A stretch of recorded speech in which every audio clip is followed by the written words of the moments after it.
Welcome to Where Old Gods Sleep. Find a comfortable position, take a slow, deep breath, and let the day gently fall away as we begin. Beside Westlake in Old Hangzhou, where willow branches trailed over water like loosened ink, the people told of a white snake spirit who had spent long centuries learning the ways of the world. Her name was Bai Suzhen. In the mountains, before she wore silk sleeves or walked beneath rain-dark eaves, she had listened to temple bells from far below. She had watched monks carry lanterns over stone paths. She had felt spring return again and again to the grass above her hidden cave. She was not born with a human face. She had the pale body of a serpent, quiet as moonlight on porcelain. Yet in the old telling, she did not hunger for terror. She hungered for kindness.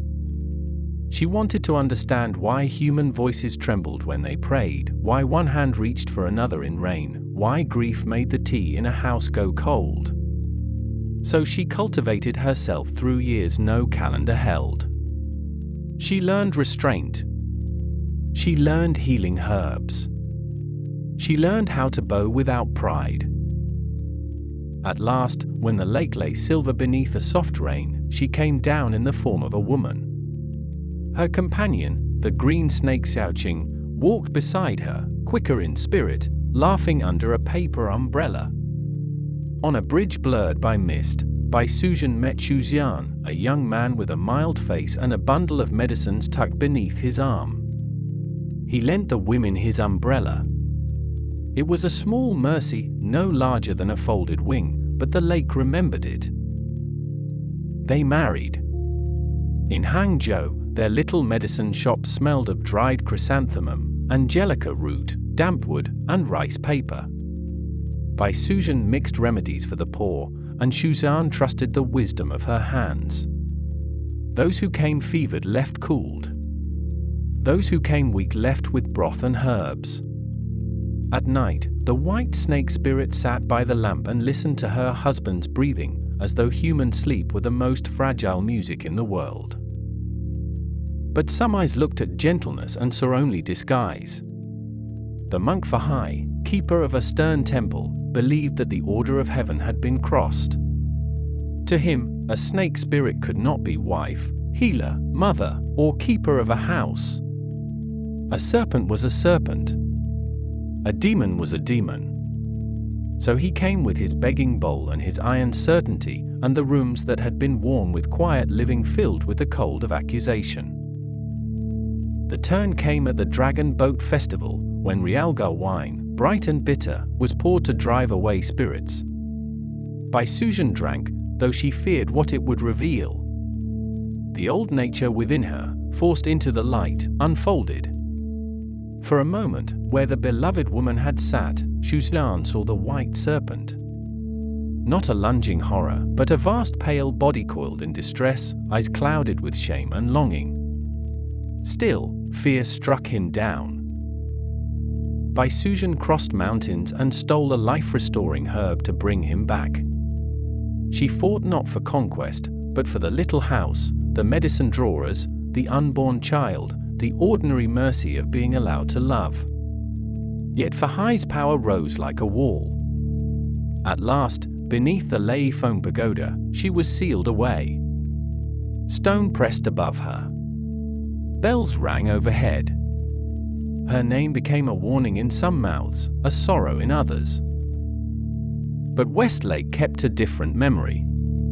It remembered the umbrella, the healing hands, the woman who wanted only to dwell gently among humans.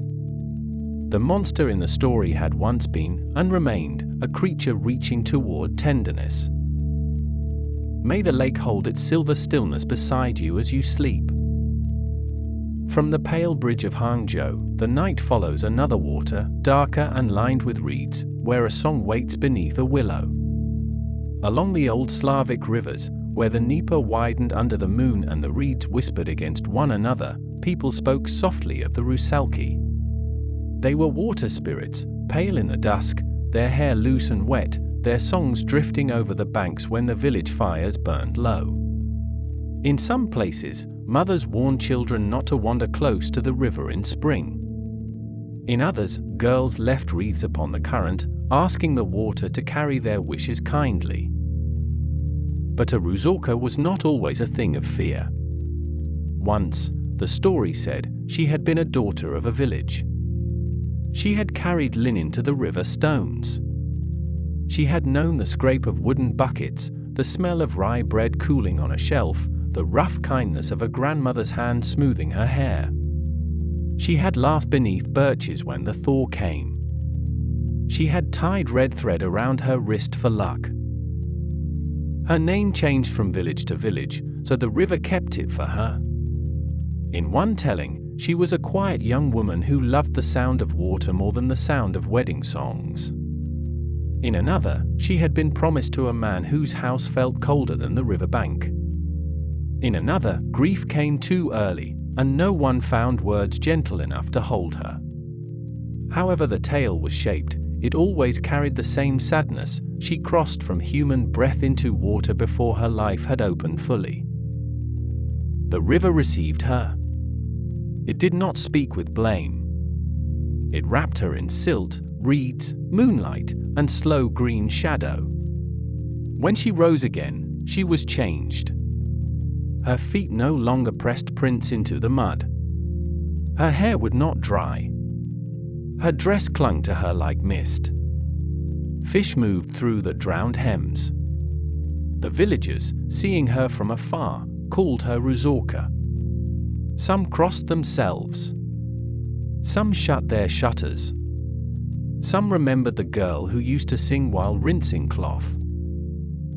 Spring was her season. When the birch leaves were small and bright, the Rusalki were said to come out of the water and sit in trees. They combed their long hair with fish bones. They called to passers-by. Their laughter could sound like water over stones, and their sorrow could sound like a mother calling from another room. Men who followed them might lose their way in marsh grass. Children who mocked them might be startled into silence. The old stories made room for danger, because grief without a resting place can turn wild. Yet in the villages, Rusalka week came with offerings. People left bread, ribbons, linen, and garlands near the river. No one spoke of the spirits only as monsters then. They were restless dead, yes. They were uncanny. But they were also daughters without graves, brides without songs, young women whom the water had kept when the world failed to keep them. The turn of the tale was not a battle. It was a remembering. One evening, a village girl came to the willow tree with a wreath of field flowers. She did not come to demand a prophecy. She came because her older sister had once vanished near the river bend, and every year their mother still set one bowl at the table in silence. The girl placed the wreath on the water and whispered the lost name. The current slowed. Under the willow, something pale lifted its face. Not fully woman, not fully water. The Rusalka did not sing. She only looked toward the bank, and for one moment the girl saw no monster at all. She saw wet hair, sad eyes, and the memory of someone who had once carried warm bread in both hands. The wreath drifted out into moonlight. The Rusalka followed it, and the reeds closed softly behind her. May every old sorrow in the dark be given a gentler name beside you. From the river Willow, the night moves eastward to a temple road in Japan, where a bell waits under cedar shade. In Old Ki province, where the road to Dajoji Temple wound past pine woods, river stones, and small inns with paper screens, there lived a young woman named Kiyohime. The tale remembers her not first as a monster, but as a daughter of a house that welcomed travelers. She moved quietly through lamplit rooms, carrying trays of rice, tea, and mountain vegetables. Her sleeve smelled faintly of smoke from the hearth. Outside, cicadas sang in the dusk, and the Hidaka River held the last light of evening. One spring, a monk named Anshin came along the road. He was young, handsome, and bound for pilgrimage. At the inn, Kiyohime saw him step out of the rain. The old story does not need to say she was foolish. It is enough to say that longing entered a room where it had not been invited, and she did not yet know how heavy longing could become. Anshin spoke gently at first. Some tellings say he promised to return after his pilgrimage. Some say he only offered words that Kiyohime heard as promise because her heart had already leaned toward him. In either case, he left the inn, and she waited. The days passed. The hearth was swept. Travelers came and went. Kiyohime listened for footsteps on the road. When Anshin returned, he did not stop for her. Fear, shame, or the wish to avoid a difficult truth made him hurry past. Kiyohime saw him go. The world that had seemed full of signs became suddenly empty. She followed him along the road, her sandals striking dust, her breath hard in her chest. He fled toward the Hwātaitai river. The turn came at the crossing. Anshin took a boat and asked the ferryman not to carry the woman behind him. Kiyohime reached the bank too late. The river lay between them, not wide as a sea, but wide enough to divide trust from betrayal. She stood there under the moon, and something in her grief changed shape. The old Japanese tale says she entered the water. The current did not drown her. It received the heat of her sorrow and gave it a serpent's body. Her hair streamed behind her. Her limbs vanished into coils. Scales flashed pale beneath the moon. She crossed the Hwātaitai river not as the innkeeper's daughter, but as a great serpent or dragon, driven by a heart that could no longer find its human shore. At the Joji temple, Anshin hid beneath the great bronze bell. The monks, frightened by the storm of feeling that pursued him, lowered it over him like a mountain of metal. Kiyohime came to the temple grounds. Cedar branches shook. The flagstones seemed to hold their breath. She coiled around the bell, and the heat of her transformed grief burned through bronze and prayer alike. Sleep stories do not need to linger on the harshness. It is enough to see the temple afterward, the bell darkened, the monk silent, the river still flowing in the valley below. The monster had been a young woman who waited too long inside a promise no one tended. Her serpent form was terrible, but its root was not evil. Its root was love without shelter, shame without words, longing left alone until it became fire. The Joji temple kept the memory. Later, dancers would tell the tale with slow sleeves and a bell at the center, not only to warn against desire, but to bow before the sorrow of a heart transformed beyond itself. Somewhere beneath the mask of the serpent, the innkeeper's daughter still stood by the river, listening for an honest footstep. May the river in this old tale cool every heated grief near you tonight. From the cedar temple, the night turns westward over dry mountains, toward a palace where two small serpents wake beneath a crown. In the old Persian telling, before Zahhak became a name mothers lowered in warning, he was a prince beneath a wide sky. The lands around him held date palms, stone halls, and mountains that turned purple when evening came. His father, Murders, was remembered as a good ruler, one who kept cattle, gave food, and let his people sleep behind untroubled doors. In that house, the young Zahhak learned the weight of a cup, the sound of horses in the court, the smell of dust after rain. The story does not make him gentle in the way of saints. It makes him young, uncertain, and open to influence. That can be a dangerous softness. The evil spirit Ahriman saw the unguarded place in him and came not with a blade, but with flattery. He spoke as a counselor. He praised Zahhak's strength. He fed the prince's private hunger to be greater than his father. Under such whispering, even a mild hand can reach toward darkness. Ahriman first led him to betrayal. The old king died, and Zahhak took the throne. Then the deceiver returned in another form, as a cook of marvelous skill. The palace kitchens filled with rich scents. Zahhak tasted foods no ruler in that tale had tasted before. His gratitude made him careless. When the cook asked only to kiss the king's shoulders as reward, Zahhak granted it. That was the turn.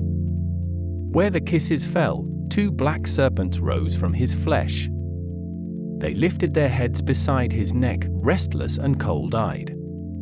Zahhak cried out. Physicians came with knives, herbs, smoke, and charms, but nothing could remove them. If cut away, they grew back. Ahriman, disguised again as a healer, advised a terrible feeding to quiet them. Thus the king who had once sat beneath his father's roof became a throne for hunger. The tale grows dark in the Shahnameth, but night retelling may pass softly over the worst of it. What matters is the image, a ruler seated beneath carved beams, with 2 serpents at his shoulders, unable to be alone inside his own body. Every day he must hear them hiss. Every day he must obey the appetite that has fastened itself to him. People called him dragon, tyrant, monster. They were not wrong to fear him. Yet the oldest sorrow of the tale is that the monster did not arrive fully formed. It grew where a young prince let a poisoner's voice lean close. For many years Zahhak ruled. The world seemed held beneath those serpents. Still, the story remembered resistance. A blacksmith named Cave lifted his leather apron as a banner after too much suffering had entered his house. The people gathered. Far away, the rightful hero Feridun was raised in secrecy, nourished by the cow Barmea and hidden near Mount Alborz. When he came of age, he rode against Zahhak, not as rage alone, but as the return of a more human order. At the end, Zahhak was not simply slain in some tellings. He was bound beneath Mount Damavand, where iron nails and stone held him. The mountain smoked in silence. Deep under rock, the serpents remained with him, and his name became a warning about what enters through praise, appetite, and the wish to be more than mortal. Yet before the mountain, before the serpents, there had been a young man standing in his father's court, not knowing which voice to trust. The old myth leaves that image like a cup of water beside a bed. Small choices can shelter the gentle, or give it away. May no whisper louder than your own quiet heart follow you into sleep. From the mountain where Zahhak lies bound, the night rises toward a gate beyond the worlds, where 2 guardians bow before a curse. Far beyond the turning of ordinary stars, in the Vaishnava stories of India, there stood the shining realm of Vaikuntha. It was the dwelling of Vishnu, the preserver, where lotus ponds lay still as polished mirrors and the air carried the scent of sacred basil. At the entrance stood 2 guardians, Jaya and Vijaya. They were strong, loyal, and accustomed to the nearness of the divine. Their maces rested beside them. Their eyes watched the threshold. Their duty was simple, to guard the door of the Lord they loved. For ages beyond counting, they stood there. They saw sages come with folded hands. They heard hymns rise and fall like soft rain. They knew the quiet pride of service done well. That pride was small at first, no larger than a seed beneath stone. They were not demons then. They were not monsters. They were attendants, steady as pillars, living close to grace. One day, the 4 Kumaras came to Vaikuntha. They were ancient sages with the appearance of children, unclothed and radiant in their freedom from worldly shame. Their minds were clear. Their steps were light. They wished to see Vishnu. But Jaya and Vijaya, seeing them as children, stopped them at the gate. The turn was not made of thunder. It was made of a brief mistake hardened by authority. The guardians forgot that wisdom may come barefoot and small. They forgot that the door they guarded was not their possession. The Kumaras, angered by the obstruction, cursed them to fall from Vaikuntha and be born among those who opposed the divine. In that moment, the two guardians understood what had happened. Pride broke open. They bowed low. Vishnu himself came to the doorway, calm and luminous. He did not rage against the sages. He accepted the curse as part of a larger movement, and he gave Jaya and Vijaya a choice. They could take 7 births as devotees, far from him but gentle. Or they could take 3 births as his enemies, fierce and dark, and return sooner. The gatekeepers chose nearness, even through opposition. They chose to fall quickly and burn through the distance. So the old stories say they were born first as Hiranyaksha and Hiranyakashipa, as beings of immense power, wrapped in arrogance, shaking earth and heaven. In later births they became other great adversaries, carrying through age after age the strange fate of loving God by standing against him. To human ears, it sounds almost unbearable. The gentle guardians became monsters in the world's eyes. Their names were spoken with fear. Their hands lifted weapons. Their vows turned hard. Yet deep beneath those forms lay the memory of a doorway, a lotus-scented wind, and the face of Vishnu appearing not to abandon them, but to draw them home by a road no one else would choose. The stories of their demon births are vast, filled with battles and divine descents. But in the quieter center, there is this: they were not created as hatred. They were servants who stumbled, were cursed, and accepted a fierce path back to the one they had guarded. Even their monstrousness was temporary, a mask worn through cosmic time. Somewhere beyond the noise of their later names, Jaya and Vijaya still stand together at the threshold. Their maces are lowered. Their heads are bowed. They have learned that a door near holiness must open wider than pride. May the guarded places inside you soften their hands before sleep. From the shining threshold, the night drifts toward older clay and storm wind, where a great bird listens at the chamber of destiny.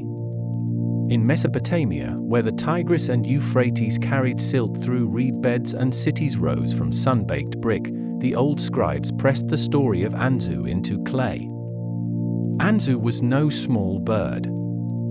He was a storm being, lion-headed and eagle-winged, vast enough to trouble the sky.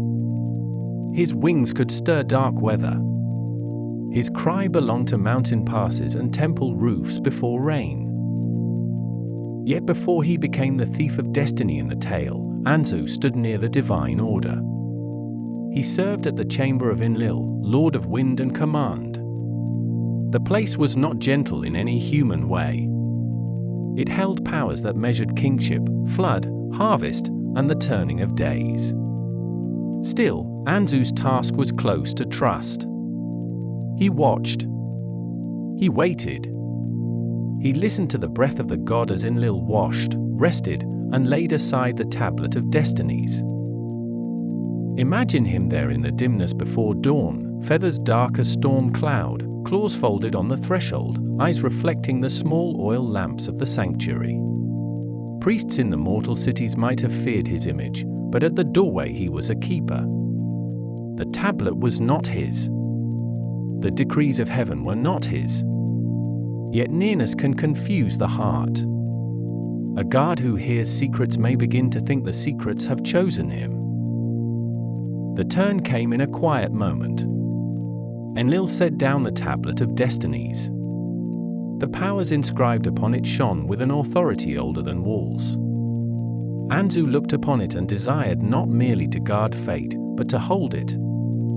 He took the tablet in his talons and flew away. The chamber shuddered. The order of the gods faltered. The winds lost certainty. The world below felt the tremor without knowing its name. From that hour, Anzu was no longer only storm guardian. He became the monstrous bird who stole the decrees. The gods gathered in alarm. Who would face him? His wings carried the stolen powers. His mountain lair was wrapped in cloud and danger. At last Ninurta, the warrior sun, took up the task. The tale of their struggle belongs to temple recitation and royal memory, but here, under a sleep-bound sky, the clash can be heard from far away, thunder behind hills, arrows swallowed by wind, feathers shaken loose into darkness. Anzu's fall was the fall of a being who had mistaken nearness for ownership. He had once stood watch. He had once been trusted with proximity to the sacred. His monstrous act did not erase the strange sadness of that earlier shape. He wanted the tablet perhaps because it gleamed like certainty. He wanted to command the storm instead of being its servant. Many old monsters begin there, not in cruelty, but in the fear of remaining only a watcher. When Ninurta overcame him and the Tablet of Destinies was restored, the cosmos breathed again. Rivers remembered their banks. Temples lifted smoke into ordered air. Kings could claim their signs, farmers their seasons, priests their hymns. Anzu's name remained carved as warning, but the clay also preserves his dignity. He was no common beast. He was a mighty creature who stood too near the door and reached for what could not be held. Somewhere in the old night of Mesopotamia, the image remains, a great bird on a threshold, feathers still, before wanting made him terrible. May the powers beyond your hands rest where they belong while you sleep. From the storm bird's mountain, the night lowers toward red earth and river wind, where a buffalo woman hides her skin in silence. Among the Yoruba, where rivers, markets, storms, and kings all had their sacred powers, stories remember Oya as a fierce Orisha of wind, change, and the Niger's deep movement. She belongs to the rush before rain, the sudden turning of air, the marketplace emptied by thunder. Yet one old tale remembers her also as a woman with a secret, and in that secret there was tenderness. In the forest, Oya could take the form of a buffalo. Not a clumsy beast of fear, but a magnificent wild presence, dark and powerful, with horns curved like the young moon. When she wished to walk among people, she removed her buffalo skin and hid it. Then she appeared as a woman, graceful and composed, carrying the storm's dignity in her gaze. Shango, the Thunder King, came upon her secret. In some tellings, he saw where she hid the skin. In others, he found it and kept it, binding her to the human form and to his house. She became his wife. The palace held many sounds, drums, praise names, sandals on packed earth, the murmur of other wives, the distant roll of thunder that answered Shango's temper. Oya lived there with a guarded heart. She bore children. She cooked, listened, watched, and kept the memory of the forest folded inside her. The others did not understand her silence. Perhaps they feared her difference. Perhaps they envied the force Shango saw in her. They mocked her. They spoke of the buffalo. They treated her hidden nature as ugliness, as animal shame, as something beneath the polish of palace life. Words can be small stones, but enough of them can fill a doorway. The turn came when the insults reached the place she had kept most private. Oya found her buffalo skin again, or Shango returned it, depending on the telling. She held it in her hands. It smelled of rain, earth, trampled grass, and the old freedom of the bush. The palace walls, once endured for the sake of love and children, seemed too narrow. She put the skin on.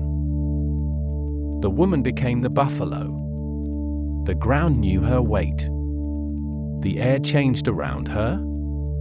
Those who had mocked her saw not a monster, but the truth they had tried to shame. Her horns lowered. Her breath steamed. Fear ran through the palace. Yet in the gentler telling, she did not destroy what she loved. She went to her children and gave them her horns, or a sign by which they could call upon her.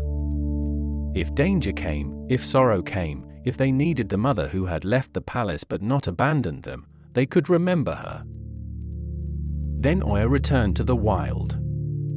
The forest received her. Wind moved through high grass. The storm gathered itself behind her like a cloak. People may call a hidden form monstrous when it refuses to remain hidden. They may fear the moment a gentle presence stands up in its full strength. But Oya's buffalo shape was not evil. It was the part of her that could not be mocked into disappearance. It was the mother, the storm, the river, the animal majesty beneath the human name. The old tale leaves the palace quieter after she goes. Shango remains thunderous. The other wives remember the hoofpits. The children keep the sign of her care. Far away, when wind presses against the doors at night, someone may whisper that Oya is passing, not as a monster, but as power that has chosen freedom. May the hidden strength in all gentle things guard your rest. From Oya's wind, the night travels over black water to Aotearoa, where a tanua becomes a hill beneath the stars. In the Maori stories of Te Whanganui-a-Tara, the great harbour now called Wellington was once a lake held between hills. The waters lay enclosed, breathing under mist. Within them lived two tanua, Ngake and Whātaitai.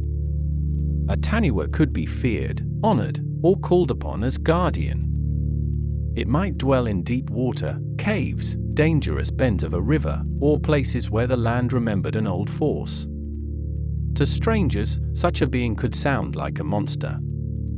To those who knew the stories, it might also be ancestor, warning, protector, or companion of the land.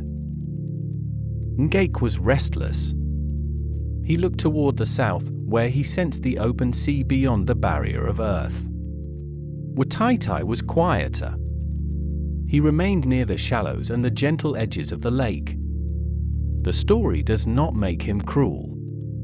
He was a great water being at home in his place, moving beneath the surface while clouds crossed above.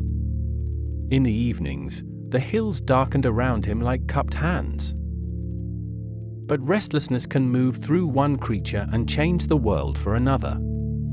Ngake gathered his strength and rushed toward the rocks that held the lake in. He struck the barrier, and water thundered after him. The land broke open. A passage to the sea was made.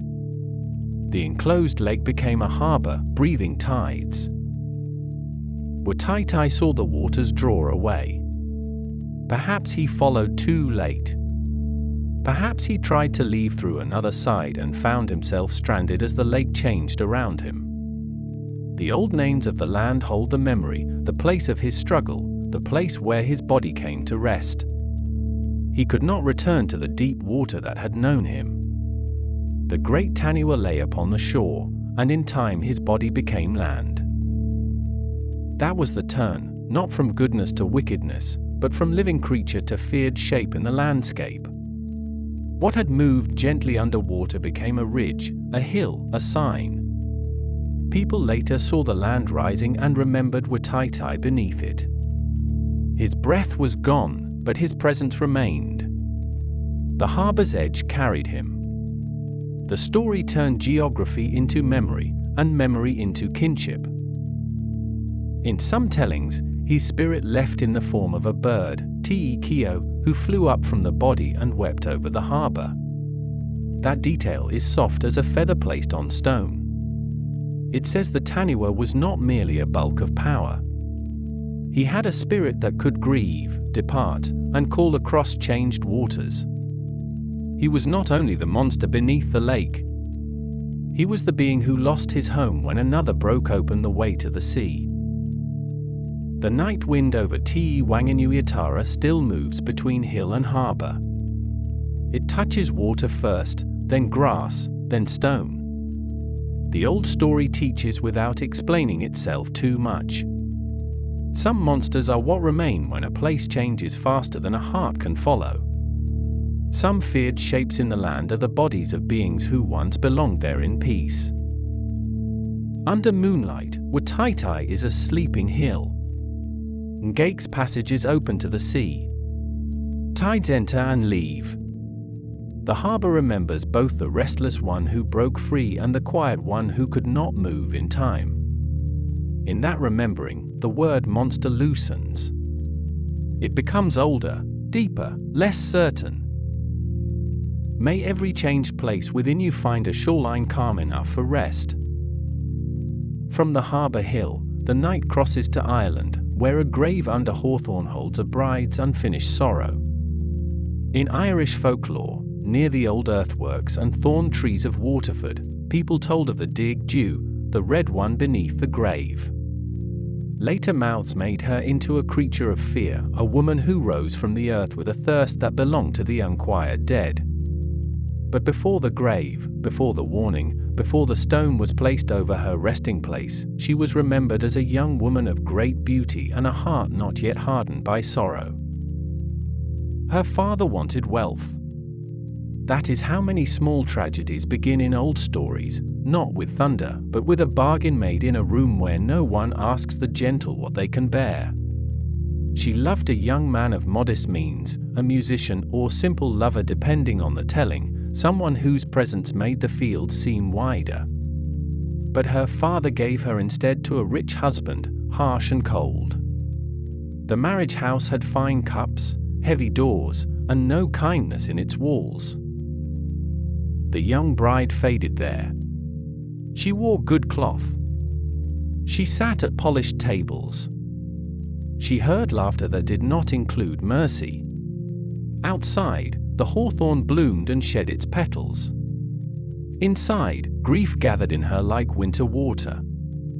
She longed for the man she had loved and for the life taken from her. In time, her body could no longer carry the sorrow.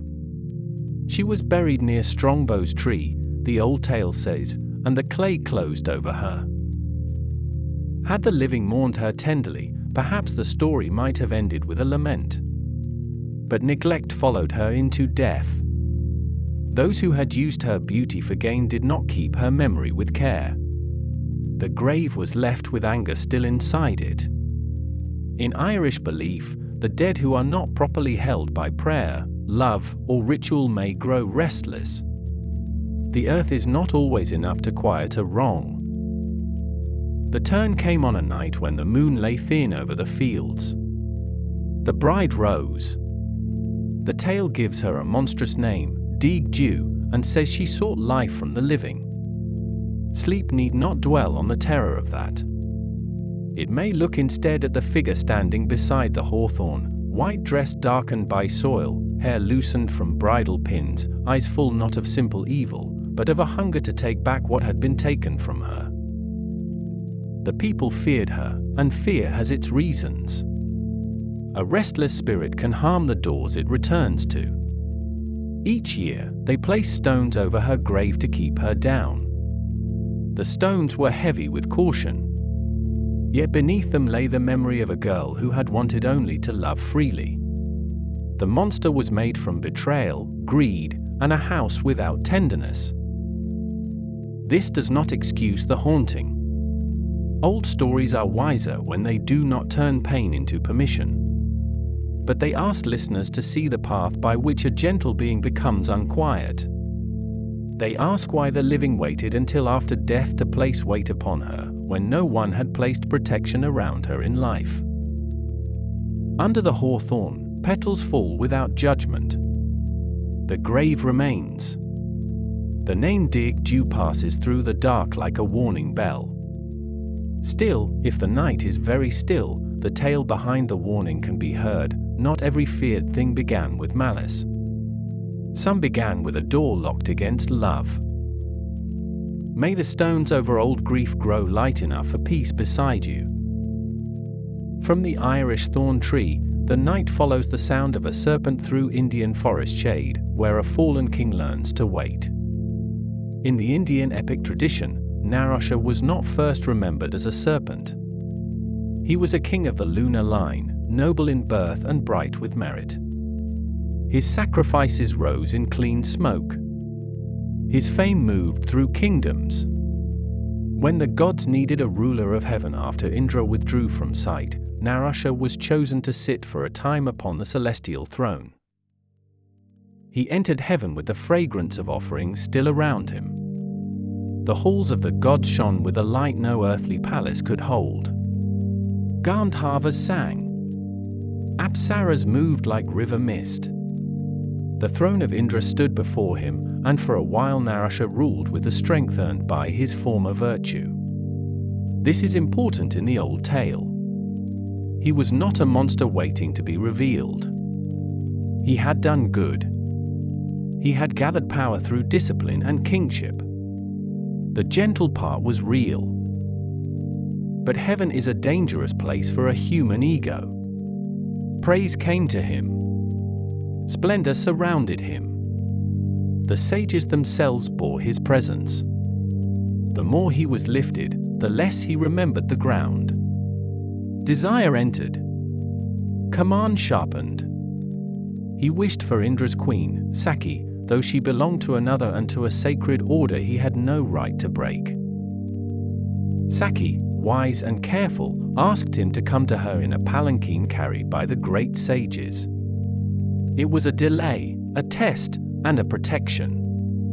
Nahusha agreed, and the rishis took up the poles. Among them was Agastya, short in stature, vast in spiritual power. The palanquin moved slowly. Nahusha, swollen with impatience, wanted speed. The old stories say he cried, Sarpa, Sarpa, meaning move, move, but also echoing the word for serpent.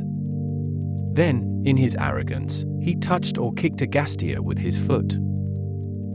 That was the turn. The sage's patience ended. Agastya cursed Nahusha to become what his own word had summoned, the serpent. The king who had risen to heaven fell from the sky. Splendor vanished. The music of the gods withdrew. He came down into forest darkness, no longer crowned, no longer carried, but stretched into a long, heavy body that moved through leaves and dust. For ages, Nahusha lived as a great serpent.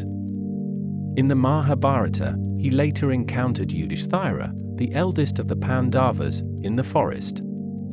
He seized Bhima, mighty brother of Yudhishthira, not merely from hunger but from the binding of his curse. The forest became still. Vines hung like listening threads. Yudhishthira answered Nahusha's questions with calm wisdom, speaking of truth, conduct, and what makes a person noble. Through those answers, Nahusha remembered. The serpent shape loosened its hold. The old merit beneath the curse stirred again. He was freed, not by force, but by wisdom received after long humiliation. His monstrous body had become a teacher's cave, a place where pride lay coiled until it could hear truth. Nahusha's tale is gentle in its ending because it does not say a fall must be forever. A king became a serpent because pride made him forget reverence. Yet the serpent did not erase the king's earlier virtue. Time, humility, and right speech opened the path back. In the forest of the old epic, the leaves settle after Yudhishthira speaks. Bhima breathes freely. Nahusha rises from the curse, lighter than the body he had carried for so long. Heaven is no longer a possession. It is a place one approaches only with bowed head. May every proud burden in you uncurl and grow quiet tonight. From Nahusha's forest, the night deepens into northern snow, where hunger itself walks under the pines. In the winter forests of Algonquian-speaking peoples, where snow can cover the world until every path looks erased, stories speak of the Wendigo. The name carries cold with it. It belongs to a being of hunger, loneliness, and loss of human measure. Around northern fires, such stories were never merely entertainment. They were warnings shaped for places where winter could press hard against a lodge, where food had to be shared carefully, where one person's greed might endanger all. The Wendigo was not always imagined as a creature born outside humanity. Often, the most frightening part of the story was that it had once been human. It had once sat near firelight. It had known kinship, speech, and the rules that keep people alive together. It may once have been someone who laughed when the lakes thawed, someone who carried wood, someone who listened to elders when the nights were long. Then came hunger. Not ordinary hunger, which belongs to everybody and passes with food. This was hunger that forgot gratitude. Hunger that grew larger when fed. Hunger that looked at the world and saw only what could be taken. In some tellings, a person lost in winter crossed a sacred boundary. In others, a hard heart chose selfishness again and again until the choice became a shape. Snow gathered. The inner cold moved outward. The turn was the moment the person ceased to see others as kin. The old human warmth withdrew. The body became gaunt, towering, or ice-hearted in the telling, but the deepest transformation was not the height or the claws. It was the endless appetite. No meal could answer it. No possession could fill it. The Wendigo walked through pines as the spirit of wanting without end. This is a hard story, so the night holds it gently. It need not show terror closely. It can remain at the edge of the fire, watching sparks rise into black branches. Elders tell the young that food is to be shared, that loneliness must be noticed, that envy and greed are winter roads. The Wendigo is not only a monster outside the lodge. It is the warning that a human being can freeze inward when cut off from responsibility and care. Yet even here, the theme of gentleness is not absent.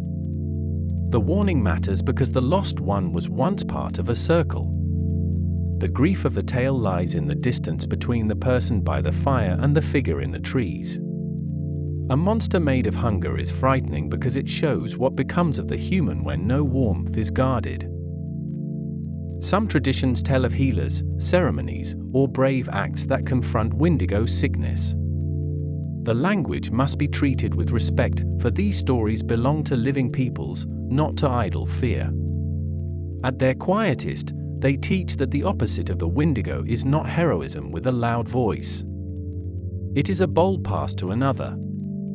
It is a hand pulling someone back into the circle before the snow in them grows too deep. It is the old discipline of enough. Outside, the pines creak under starlight. The winter path is narrow.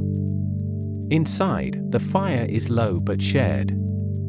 The story remains at the edge of hearing, not to disturb sleep, but to remind the dark that hunger is not the only ancient power.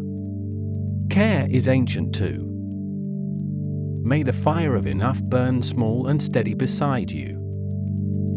From the snowy pines, the night softens toward a northern queen's chamber, where a scaled child waits to be seen without fear. In the old northern tale of the Lindworm prince, a queen longed for a child. Her palace stood among dark firs, cold lakes, and fields silvered by frost. The halls were orderly, the storerooms full, the candles trimmed, yet the cradle room remained silent. The queen walked there often and touched the empty wood with her fingertips. One day, she met an old woman who gave her counsel wrapped in strangeness. The queen was told to eat a certain flower or fruit, but to follow the instruction with care. Longing can make careful people hurry. She did not do exactly as she had been told. In time, she bore not one child, but two. The first was a Lindworm, a serpent dragon, scaled and fierce, who slipped away in shame or secrecy. The second was a human prince, beautiful and welcomed with bells. The Lindworm was not born from malice. He was born from longing mishandled, from a mother's ache, from a wish that came into the world with a skin no one knew how to love. He grew somewhere beyond the palace eye, carrying the forgotten half of the royal desire. When the younger prince came of age and set out to marry, the Lindworm appeared on the road. He claimed the right of the elder brother. Before the human prince could take a bride, the Lindworm must be Wednesday. Fear entered the kingdom. Brides were brought, and the tale in its older forms can be severe. But in a sleep telling, the shadows draw back, and the heart of the story comes forward. At last, a shepherd's daughter was chosen, or in some tellings, a maiden of humble birth. Before the wedding, the same old woman advised her. She was to wear many shifts, one over another, and to ask the Lindworm to shed a skin each time she shed a garment. She was also to keep a bowl of milk, a bundle of brushes, and courage quiet enough not to turn cruel. The turn came in the bridal chamber. The Lindworm demanded what Fear had always given him. But the maiden did not answer like the others. She made a bargain of shedding. For each layer she removed, he must remove one of his own. One skin came off, then another. The room filled with a dry whisper of old scales falling. With every skin, the monstrous shape grew smaller, rawer, more vulnerable. What had seemed like a beast of appetite became a suffering creature trapped under too many forms of rejection. At last, he lay not as a dragon, but as something tender and unfinished, a body needing care. The maiden washed him in milk. She brushed him gently. She held steady where others had only feared. By morning, the Lindworm had become a handsome prince, or more deeply, a human being restored to the shape hidden inside him from birth. This tale is not about forcing love upon fear. It is about the rare wisdom that knows some monsters are layered. One skin may be rage. One may be shame. One may be the name given by a frightened household. One may be the loneliness of being unwanted before one has spoken. The maiden's courage was not loud. It was precise. She did not pretend the scales were harmless. She simply asked them to be shed. Dawn came over the northern palace. Frost shone on the fields. The old queen's longing, once twisted into a serpent child, found rest at last in recognition. The forgotten elder son stood in daylight. The kingdom did not need another warning song. It needed a cradle remembered too late, and a gentleness brave enough to touch what fear had covered.